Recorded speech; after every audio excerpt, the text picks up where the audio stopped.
आजच्या या कार्यक्रमाचे अध्यक्ष सन्माननीय व्यासपीठ व इथे जमलेल्या माझ्या सर्व बंधू भगिनींनो, सर्वप्रथम शतवार नमन.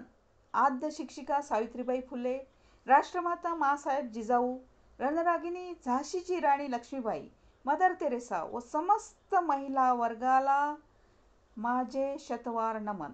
8 मार्च 1908 रोजी न्यूयॉर्कमध्ये वस्त्रोद्योगातील हजारो स्त्री कामगारांनी रुडगस चौकात जमून प्रचंड मोठी ऐतिहासिक निदर्शने केली. 10 तासांचा दिवस आणि कामाच्या जागी सुरक्षितता या मागण्या केल्या.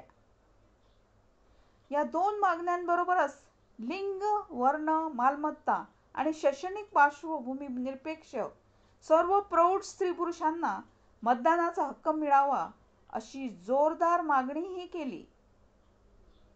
अमेरिकेतील स्त्री कामगारांनी केलेल्या ऐतिहासिक कामगिरीच्या स्मरणार्थ 8 मार्च हा जागतिक महिला दिन म्हणून स्वीकारावा असा ठराव क्लारा झेटकिन या कम्युनिस्ट कार्यकर्त्याने मांडला आणि तो पास झाला. यानंतर युरोप, अमेरिका, इतर देशातही सार्वत्रिक मतदानाच्या हक्कासाठी मोहिमा उघडल्या गेल्या. त्यांचा परिणाम म्हणून 1918 साली इंग्लंडमध्ये, 1919 साली अमेरिकेत या मागण्यांना यश मिळाले. महिलांच्या प्रति सन्मान, आदर आणि प्रेम व्यक्त करण्याच्या उद्देशाने जागतिक महिला दिवस म्हणून संपूर्ण जगभरात मोठ्या उत्साहाने साजरा केला जातो. शेवटी मला एवढेच म्हणावेसे वाटते, तुझ्या प्रयत्नांना मिळू दे यश.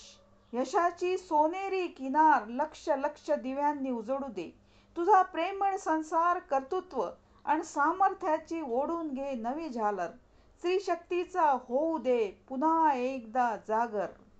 स्त्री शक्तीला सन्मान माझा.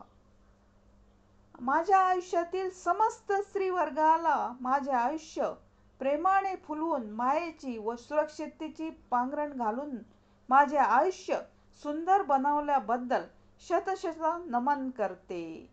आपणा सर्वांना महिला दिनाच्या कोटी कोटी शुभेच्छा.